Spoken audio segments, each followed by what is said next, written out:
Kasi, teka muna, yung babalitang unang-una yan, naging sensational.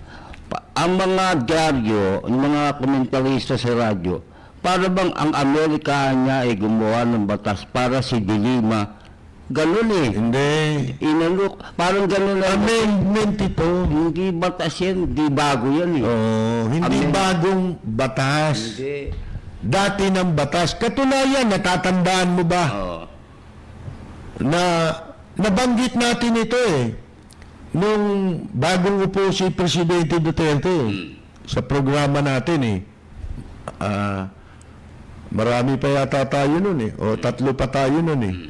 4. Nabanggit natin ito eh na merong batas eh sa Amerika na pwede nilang ipagbawal ang pagpasok doon ng mga magnanakaw. Meron, nabanggit natin yun. Di ba? Yung mga plunderer, yung mga kurap, bawal pumasok doon. Kasama ito eh. Mga kaibigan. Kaya si Erap, ron eh. Kaya may bato anti-racketeering law eh, yung RICO. RICO naman yun. RICO law. Pero kaugnay din yan yun. Talagang hinihigpitan nila. Yung mga masasamang gawain. Mga kaibigan sa buong mundo. Kaya ito, isa pang inabanggit natin kanina. Hindi ba pagka pulisya nakapapatay reklamo nung iba? O bakit pagka pulisya niya yun lang ang iniimbestigahan ng Human Rights Commission. May panlaban na tayo dyan. Di ba? Ayun na. Malaking maitutulong itong batas na ito para po doon sa mga sa ibang sektor, di ba? Lalo mga mga rebelde, mga MPA, di ba? Pwede ka rin hindi nila papasukin doon. Ngayon, eto yung sa atin naman dito na binasa natin kaninang balita na sinasabi ng Malacanang na ipagbawal na rin daw pumasok dito yung 2 senador. Sa palagay mo ba yung 2 senador na yun, kahit di mo pinagbabawal, sila ba may balak pumunta rito? Wala. Ano namang interest nila rito? At saka, hindi ka pwedeng gumawa ng batas ng ganong klase, personalized. Yan. Personalized yun. Hindi pwede yun. Wala kang pinaghugutan. Wala. Magpapatupad ka ngayon ng pagbaban. Saan mo binasi yan? Saan nga? Anong batas yan? Batas ng personal? Wala nun. Personalized law. Wala nun. Hindi pwedeng mamimili yung batas. Narinig niyo ba yun sa iba? Yung sinasabing personalized law. Hindi niyo lang narinig yan. Hindi, puro personalan. Puro personalan. Hindi pwede yun. Kasi, sa inyo lang pwede yun. Pwede niyong gawin yan. Sige, katulad dito mga immigration. Pag ginawa niya, halimbawa na, kahit wala namang interest pumunta rito yung mga yun. Di ba? Wala man tayo nakikitang dahilan para magpunta sila rito. Di ba? Sa Pilipinas. Subukan nyo ipakuha nyo, human rights violation yun. Di sasabit pati yung mga immigration na yun. Di ba? Merong ano yan. Marami nadadamay. Marami. Di ba? Personal mo Kahapon nga, di ba? Sabi pa yung sinabi nating binabanggit ni Soto na panawagan niya. Ito raw, mga Pilipino, tayo raw. Ang publiko raw. Dapat nating i-reject yung batas. Sino tayo para mag-reject doon? Batas nila yun Bahala sila rin sa batas nila. Di ba? Bahala tayo mag-usap sa batas natin.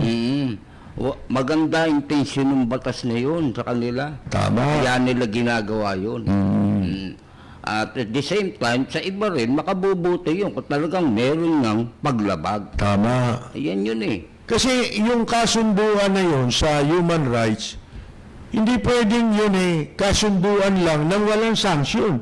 Kasi baliwala yung kasunduan. Ba't ba tayo nagkasundo rito? Nagagalang natin. Kung wala naman tayong batas na ipatutupad para masunod dyan. Di ba? Maging successful yung mission na yan o layunin na yan. Di ba? Kaya tayo nagkasundo-sundo. Ngayon, pinagbawal nila. Una nga, yung sinasabi natin, kung yun, wala naman silang interes na pumunta rito. Pangalawa, yung sinasabi ni Peter, na hindi pwedeng i-personalize mo yung batas, Hindi pwede. yung pagpapatupad. Ano yun? Dahil sa galit ka lang dyan? Sa tao, Oo. gawa ka na bawal lang punta rito. Ito, Parang ano yun, dinideklara nilang persona non grata. Oo. Di ba? Parang nagdideklarasyon na persona non grata yan, dalawang yan. Ha? Pero hindi ginagawang batas yun. Ano lang yun? Oo. Sa isang syudad, halimbawa, Oo. ayaw mong makita yung taong yun kasi Ito buong bansa. Ito, estado na yan eh. Tsaka ako, naniniwala ako, ipatupad niyan. Ewan ko akong, wag na yung ano eh, wag na yung mangyari yan eh. Na pumunta sila rito tapos hindi sila papasukin. Wag na yun eh. Ako nasisiguro ko, pag iba na nakaupo sa gobyerno, hindi naman kikilalanin yan eh. Di ba? Nung susunod ng ibang gobyerno. Oo. Kaya nga kung tawagin executive eh. Oo. Nagpapatupad. Kasi yung batas walang kabuluhan pag wala yung executive. Yung Yung executive yun, tagapag, patupad. yun ang executive. Kaya tama yung sabi mo, paano pag iba na executive? Ayun na nga. Ayaw niya i-execute. Pwede. Oo. Ayaw niya eh. Hindi. Yun na nga. At saka, ano eh, para bang ang laki nang mawawala dun sa, ano, sa mga, sa mga Amerikano, Oo. kapag ka sila, Dinanapin dito. oo. Parang gustong-gusto na. Tsaka yung, eto ngayon ang tanong, pwede ba sila magpatupad ng, na i-require ang pagpasok dito ng mga Amerikano ng visa? May kasunduan din yan, sa pagkakaalam ko. Hindi ba? Meron. Katulad tayo, ano ba tayo? ASEAN country tayo eh. Ngayon, kabilang sa kasunduan sa ASEAN countries, bawat bansa na miyembro dyan, pwede siyang pumasok sa mga bansa na yan. Nakasapi na hindi siya nangangailangan ng visa sa loob ng 15 araw na pagpasok mo dyan. Makapapasok siya. May certain period lang. 15 days nang wala kang visa. At saka Ngayon, yung pagkakaroon ng visa, yung pagre-require ng visa ng Amerika, wala silang visa rito. May kasunduan din yan hindi yan. na nakakasakop dyan, kaya ganyan yan. Kasi involved din dyan ang human right issue. Tama. Yung right to travel. Tama.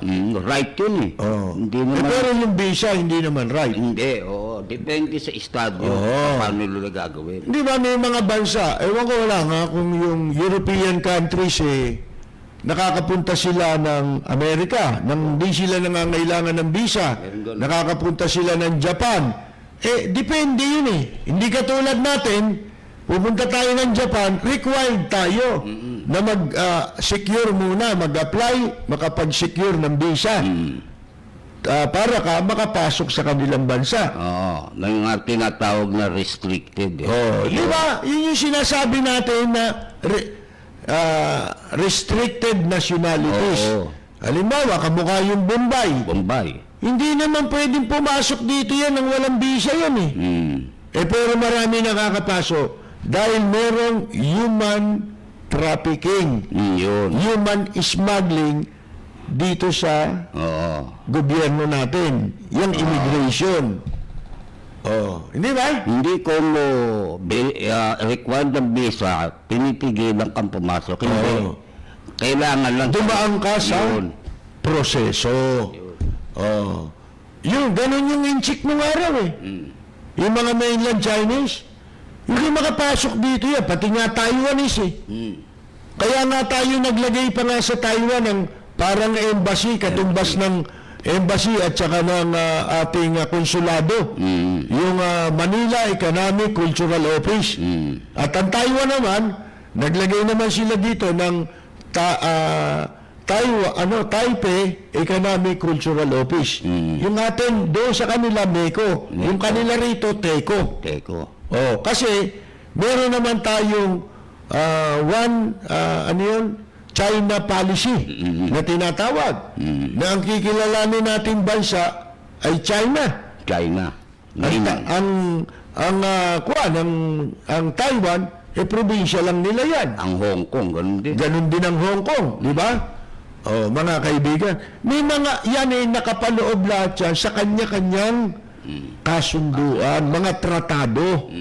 Hindi ba? Hindi ho basta pwede mong sasabihin, required mo sila, yung mga Amerikano na kumuha ng visa rito.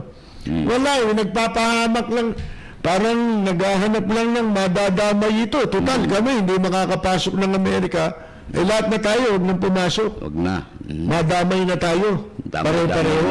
na. Oo.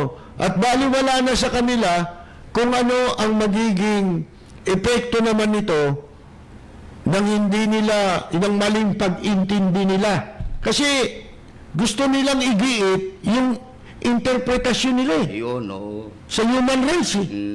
Hindi pwedeng may sarili kang interpretasyon. Kailangan yung interpretasyon ng mga bansang magkakasamang nagkasundurian, yun ang interpretasyon tama. Hindi yung interpretasyon lang ng kung sinong mga kamote dito Oo, at hindi ng yun. ibang bansa. Hindi ba?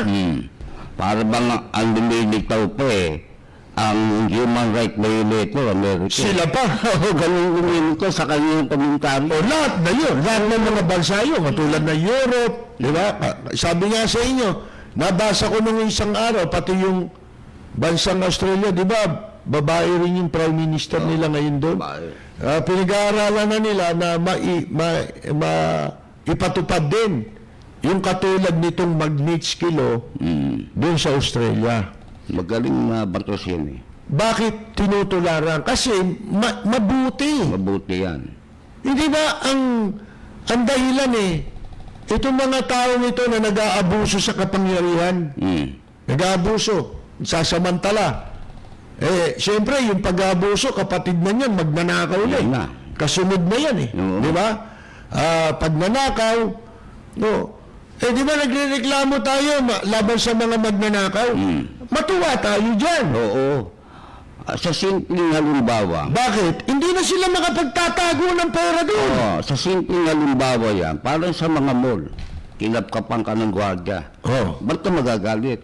Para sa iyo yun Tama. Hindi ka ini-insulto. Protection. Walang human right violation. Protection mo at protection ng lahat yun. Kumbaga sa kwan kondo mo yun Oo. Yung kondom mga kaibigan, protection yung kondom Protection. Para hindi ka magka-issue. Human rights violation ba yung Halimbawa kondom? noon. Pag ikaw ba ng kondom, may human rights violation? Wala, anong human right? Yung human right protector na yun. Mga kaibigan, nakita na ninyo, lawak-lawakan natin ang isip natin. Tsaka, kailangan bago tayo dumali, magkakatsa. Ito ba? Hindi, baka sabihin niyo ba, kayo naman si Dilima yung kinulong Ba't di nila isinama? Yung kinulong di si Gloria ni Dilima. Iba yun. Iba naman ang kaso ni Gloria, hindi naman human rights violation Itong batas na to, para sa human rights violation. Kaya, hindi mo pwedeng gamiting basihan. Oo. Ha? Sa pagkulong kay Gloria, yung basihan sa ginamit dito kay Dilima. Hindi pinag-uusapan dito yung tungkol sa problema ni Gloria. Dahil hindi naman human rights violation yun. At saka si Dilima, incidental lang dito. Tama. Kaya ginawa yung batas, hindi kay Dilima. Kahit na wala na si Dilima, tapos na si Dilima, yung mga susunod pa, ito ang kanilang magiging proteksyon. Protection mo yan. Parang kondo. Yung sinasabi niyang incidental. Oo. Kasi, ang pakahulugan natin lagi, pagka nangyari sa panahon na ninyo, kalaban ninyo. Kalaban nyo. Ha? Parang gano'n Di ba? Personal Hindi ganun ang mga batas. Walang personalan yan. Kaya napakaganda ng batas niyan at kailangan malinaw na igiyan sa mamamayan. Iba nagkakaroon na tuloy na maling impresyon, interpretasyon. Hindi, kasi hindi naintindihan. Hindi naintindihan. Pero humanga ako sa mas maraming tahimik muna. Kasi hindi pala naintindihan.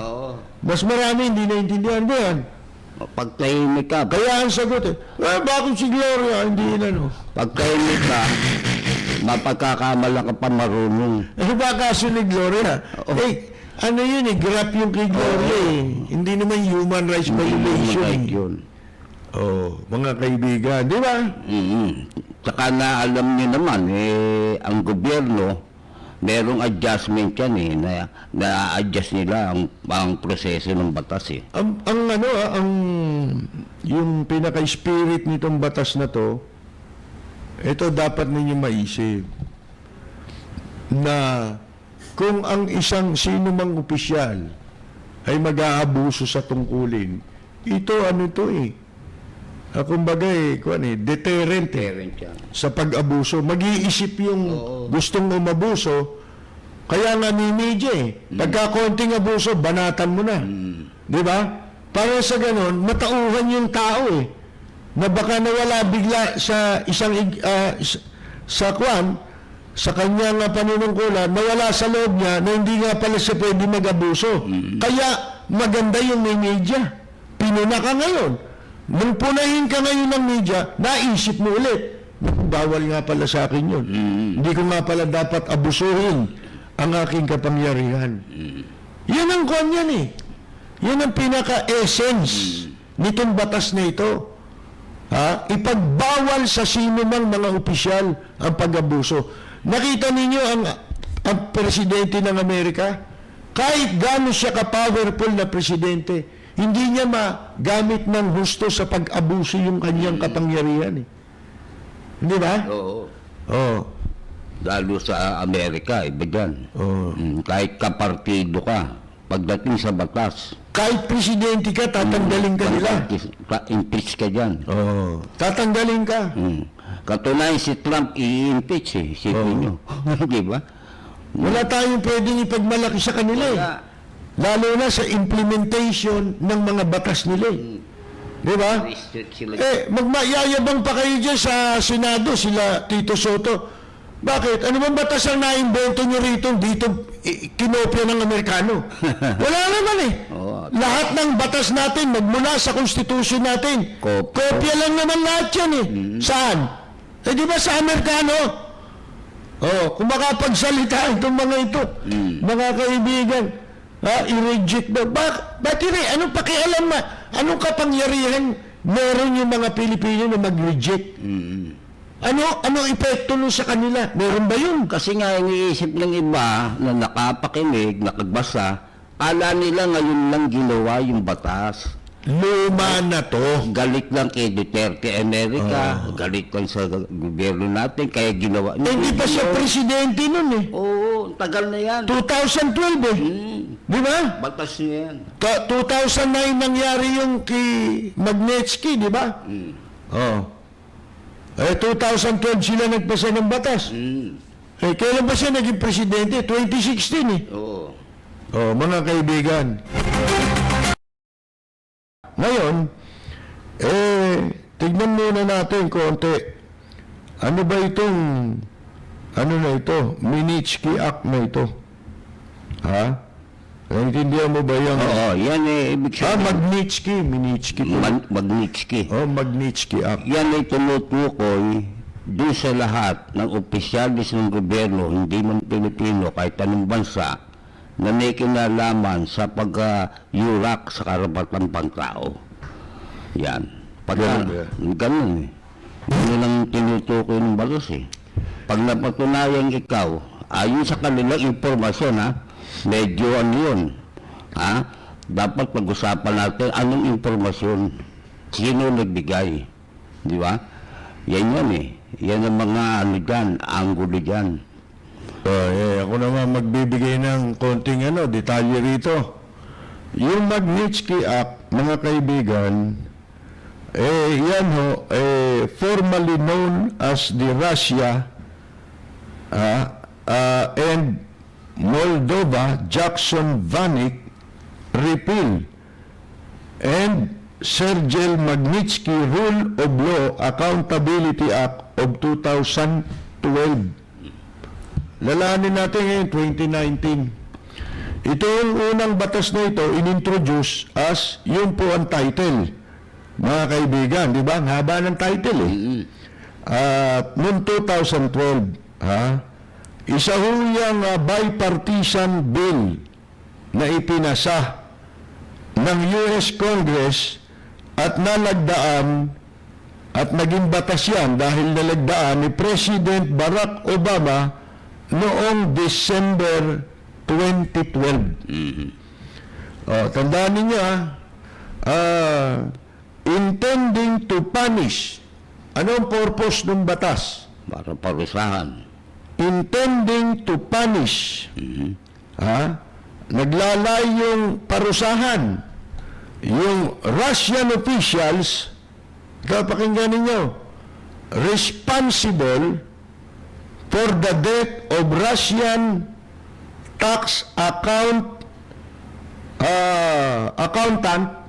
isang para parusahan daw dahil sa pagkamatay, yung mga responsable sa pagkamatay nitong Russian tax accountant na ang pangalan po ay Sergei Magnitsky in a Moscow prison in 2009. Merong isang accountant, tao ito Ruso.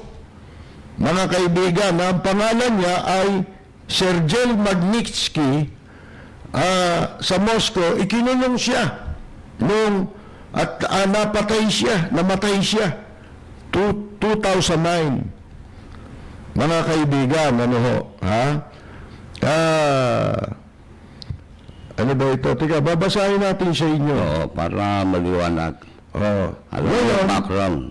Since 2006, mula noong 2016, the bill, ito raw batas na ito, which applies globally, authorizes the U.S. government to sanction those who it sees as human rights offenders, freeze their assets, and ban them from entering the U.S. Yun, doon nag-umpisa yan.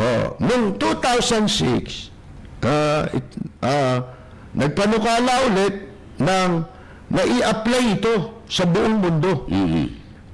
Kasi yung una, noong 2012, ang gusto lang nilang i-apply ito doon sa mga ginawa itong batas para i-apply doon sa mga responsable sa pagkamatay nung si Magnitsky. Oo. Anong pangalan? Iba. Magnitsky yung... Magnitsky. Pagkamatay nun, yung mga Russian officials, kung sino man yung mga Russian officials na yon, mga kaibigan, na responsable ron. Pero, noong 2016, in-apply nila sa pangkalahatan, globally. Naging global na. At ino-authorize ang US government. Mga kaibigan, May sanction. Ino-authorize yung Binibigyan ng kapangyarihan ng gobyerno ng Amerika na parusahan kung sino man ang mga human rights offenders globally. Globally na. At hindi lamang yon maparusahan, kundi i-freeze ang kanilang mga assets Yun. and ban them from entering the US. Yun. Yung mga kasama sa sanction. Pagka ikaw ay human rights offender. Oo, napatunayan. Kahit saan ka man ito, ang tinutukoy dito hindi lang gobyerno kasi minsan may mga involved sa sa pag-violate ng human rights. Ngayon, natatandaan ninyo ikaw, natatandaan mo, di ba, itong CHR? Commission on Human Rights. Kinukundina to. Kasi, malimit lang daw nilang ina-apply yung human rights violation kapag ka ang sangkot, police. Pero pag MPA yung gumawa, o kaya hindi naman hindi police, hindi NPA. Civilian. Iba, hindi, kahit hindi civilian. Mm. Hindi sila kumikibo. Hindi. Di ba? Walang Oh. reaksyon. Ngayon, paano mo ngayon kukontrahin to? Hindi ba ito na yung kasagutan doon sa mga kumukondena o kung ikaw noon, nagagalit ka kapag ka pulis ang inakusahan ng human rights violation o kaya sundalo. Dapat matuwa kayo ngayon. Kasi dito, pati hindi pulis, pati hindi militar, kahit sino pwede na rito. Generalize ito. Ha? Itong batas na to, ia-apply ng Amerika kapag ka nalaman nila na ikaw ay lumalabag ka sa karapatang pantao. In summary, ito summarize natin, Peter. Para maayos. Itong Magnitsky Act of 2012, nung una itong ipinatupad niya dahil nga doon sa napatay na si Magnitsky. 18 na suspected of taking part in Magnitsky's death in 2009. 18 yun. Yung mga taong yun na Involved. sinasabi, alam ng Amerika na merong involvement sa pagpatay dito kay Magnitsky noong 2009. Ngayon, si Magnitsky, sino ba ito? Siya ay isang lawyer, abogado, and auditor. Auditor din. At bakit siya pinatay? Sino ba ito? Yun nga, abogado siya at siya ay auditor. Nang matuklasan niya ang large-scale fraud Yun. and theft in Russia. Pandaraya at pagnanakaw. Malaking, malawakan, Malawakan. large scale mga kaibigan natuklasan niya. Kumbaga, NBI ito. Di ba dito, NBI lawyer tsaka CPA, di ba? Dapat. Mga kaibigan. Pagkatapos, nung yan matuklasan niya, mga kaibigan, alam niyo ang nangyari? Siya ang inakusahan ng tax evasion. At ikinulong siya na mahigit 1 taon. Ngayon, 8 araw, bago matapos yung sentensyang kulong sa kanya, 8 araw, matatapos na. Nung araw na lang. Akalain niyo namatay si Magnitsky. Yun.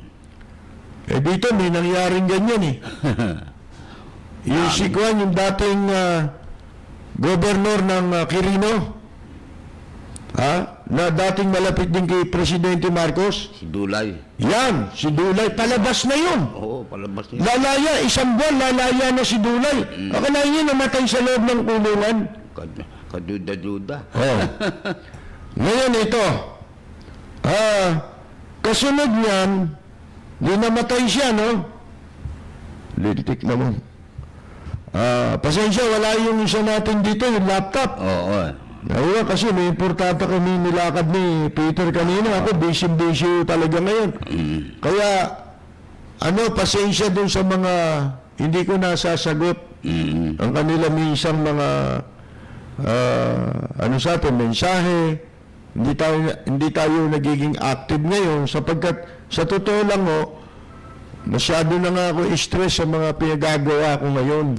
Marami kasi kong ginagawa, inaasikaso, personal at iba pang mga bagay. Ngayon, di namatay siya. Kasunod nun, iginiit ng batas. Ito yung batas ng Amerika. Na tipunin ang listahan ng mga Russian citizen na naakusahang nag-abuso. 18 yun di ba? Naakusahang nag-abuso sa karapatang pantao at huwag silang papasukin sa Amerika at i-freeze ang kanilang mga ari-arian sa US. Naalala ko si Erap eh. Yun. Alam nyo, si Erap talagang hindi makakapasok yan sa Amerika. Kapag ka binigay nyo, alam na nila ito eh. Alam na yan. Yung information, di ba? Bakit? Meron bang nilabag ang karapatan si Erap? Meron eh. Si Bobby Daser. Di ba? Siya ang principal accused doon eh, sa pagpatay kay Bobby Daser. Mastermind. Kaya di ba sinasabi natin noon, hindi siya makapunta ng Amerika? Ha? Dalawang kaso eh. Doon sa espionage at saka sa kaso ni Bobby Daser. Pero may nagsabi sa akin, siguro na, hindi ko alam, itong walang yan si Rod Domingo na abogado. Ayun, oh. Itong nangunguha ng pera ni Marcos. Nang bubuka. Mga kaibigan.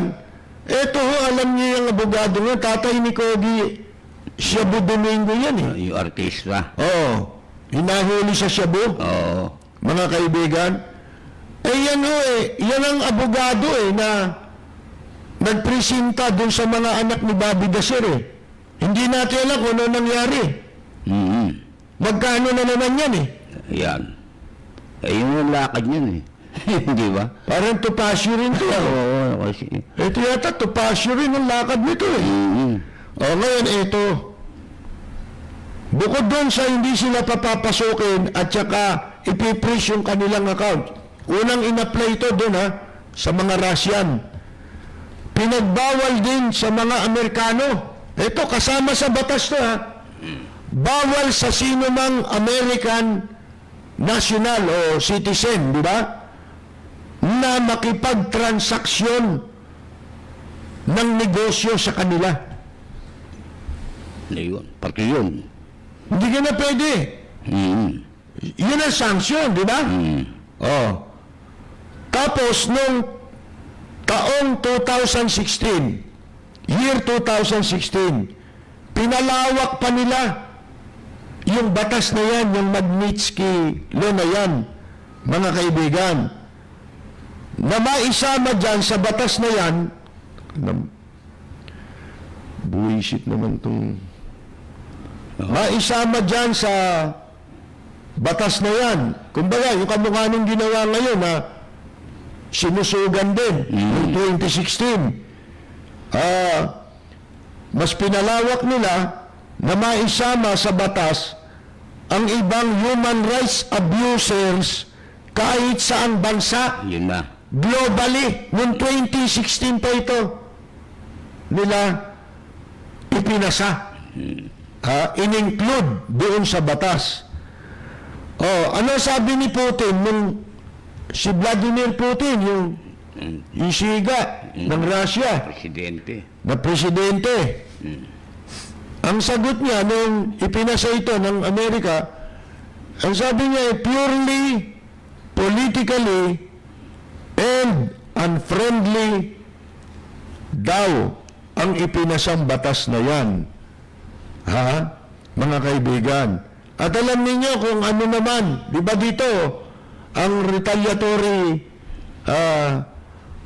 kuha naman ng gobyerno, response ng gobyerno natin dun sa pagban sa mga public officials dito na involved sa human rights. Alam niyo, hindi lang dilema ito, human rights ito. Human rights ang sinasabi rito. Ngayon, itong huli, isinama lang kasi ganun ang batas sa kanila eh. Kailangan clear eh. Clear. Hindi katulad dito, di ba, pinaglalaroan yung batas? Wala naman dyan eh. Pwede nilang butasan lagi yung batas. Laging may butas eh. Ang mga batas dito, butas-butas. Mga kaibigan, ngayon, ang ginawa naman para makaganti bilang ganti nila, yun naman mga mambabatas ng Russia, pinagbawal naman nila na yung mga Amerikano makapag-ampon ng mga baby. Ibang na Russian. Ba? Di naman, ha? Oh, doon naman ang ganti nila. Mga kaibigan, nagpasa sila at pumasa yung boto nila, pinagbotohan ang bumoto, 400 ang pabor. 4 lang yung hindi pabor. Halos unanimous na yan. Inaprobahan niya ng Duma. Alam mo yung Duma? Yun ang pinaka-kongreso ron. Yun. Duma. Yun ang kanilang legislative branch, mga kaibigan. Oh. Dito ano?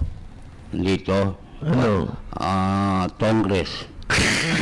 Hindi, Duma. Dumadali. Ha? Mga kaibigan, yun ang Magnitsky Act. Para malaman ninyo. Maliwanag ba? Maliwanag. Ang pagkakabalita naman natin.